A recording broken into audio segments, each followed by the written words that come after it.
And this is our first, well, it's my second class. Of course, this is the biggest class I've taught. The last one, I think there were maybe 4 or 5 people. So this is exciting. We just mainly wanted to do this to show you all how easy it is.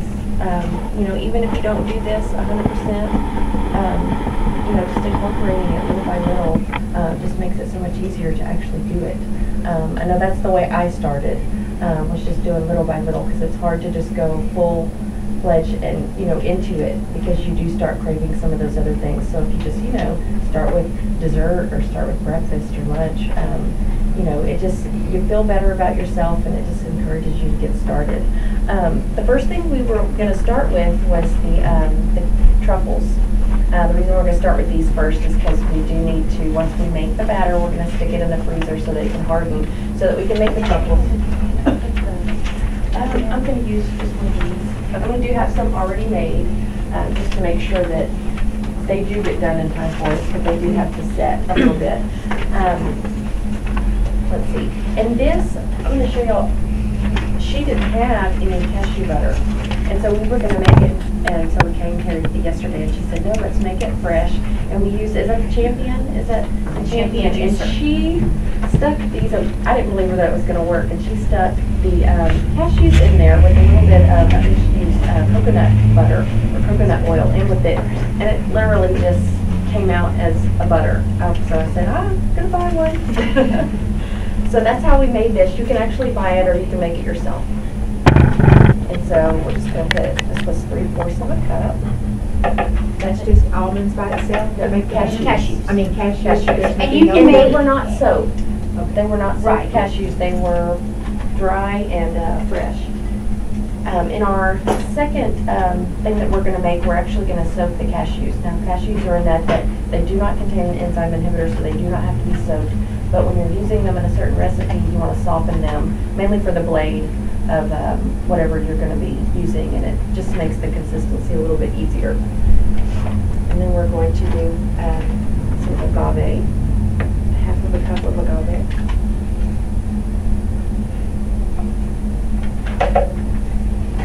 And I have some vanilla.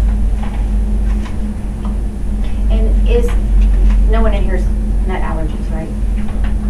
Okay. That's what I was telling Crystal when we did the class too. It's amazing. It amazed me how versatile nuts are as far as desserts, cheese, fillings. I mean, I didn't think that you could possibly do as many things with nuts as you can. And the only thing that we're not going to add is yet is the cacao powder. This is cacao butter. It comes in, I wish we had one of the little things, it actually comes as like a hard block. And so what we did, you can do it 2 different ways. We have our dehydrator. So when we got here, we cut it into little pieces, stuck it in the dehydrator, and it just melts to an oil.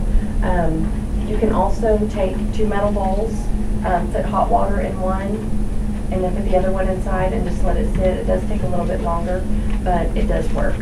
Oh, and this is what it looks like. It actually comes in a great big huge block. But to do in the recipe, you actually do have to melt it.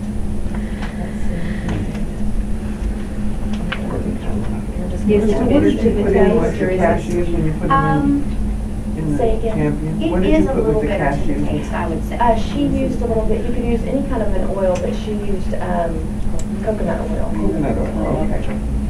And you can also make nut butters in the Vitamix. We just chose to do it in the juicer yesterday. It's harder to stir because you have to, you know, get around the sides. So she told us that was going to be easy, and it was. Macadamias do really well in the Vitamix to make butter, just because they're so oily to begin with. But we're just going to turn this on. We don't want it to get too hot because it will change the texture.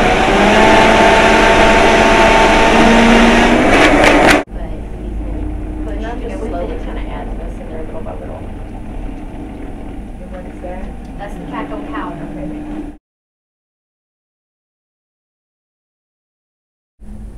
We're going to stick our basil. So we're actually, on this recipe, we are actually... Well, we're making the I'm not pesto... just doubling it, I'm doing it times 4, right? 'cause Right. I'm making it for both. We make double recipes of everything of what we gave you, just because we didn't know how many people were going to be here. So what we're doing See if I can is fit the everything pistachio in. pesto is actually in, I don't know if she said this while ago, but it's in the beets and the lasagna. So we're just going to make it all at one time, like Jennifer said earlier, with flavors meld, because I'm a basil junkie. And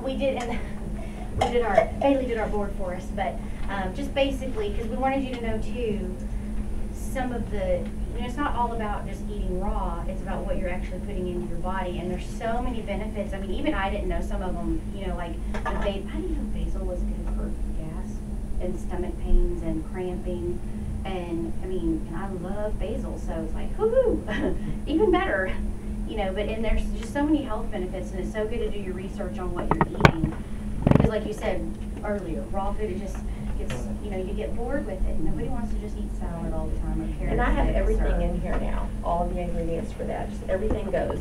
And I'm just gonna pulse it. I usually don't turn it on, just because when you pulse it, it allows everything to fall back down and not keep everything on the outside.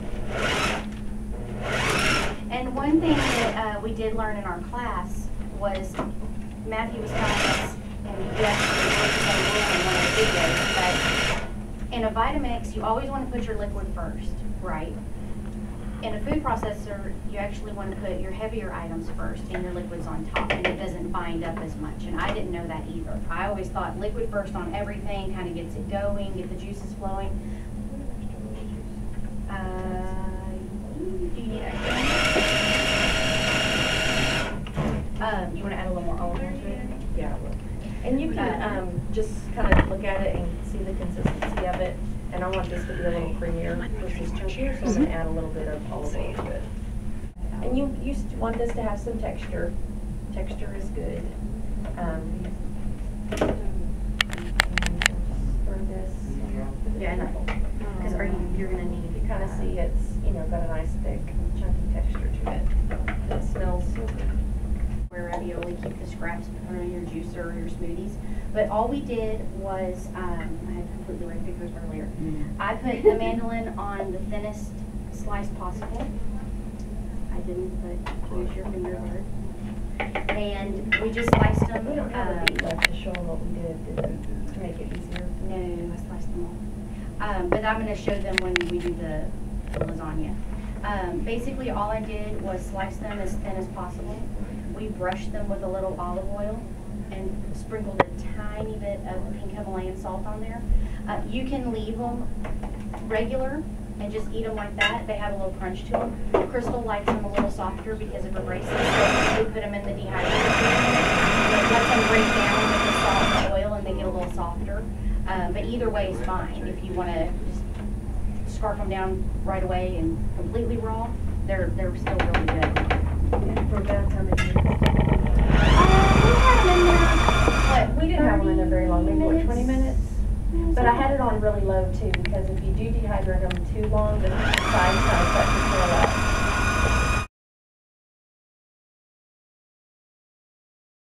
up. we wanted you guys to feel like you could do it hands-on if you wanted to. So if you want, you want to come do it? Okay. Now we normally, like I said, what we would do is we would, yes, right here. Normally what we would do, like I said, if you were serving this and you wanted to be fancy, you put your pepper sauce on the plate however you wanted with the bottle or whatever. Like I said, Mom has a bell pepper allergy, so we're going to keep it off her plate. But like I said, you want to put your sauce on the bottom. You don't want to smother your food in the sauce. And it's so simple. You're just going to basically put one ravioli on the bottom. You're going to put a little dollop of the cheese. You're going to put another one on top. Give it a little splatter of the basil pesto. That's it. You can get a little bit of the sauce if you want to.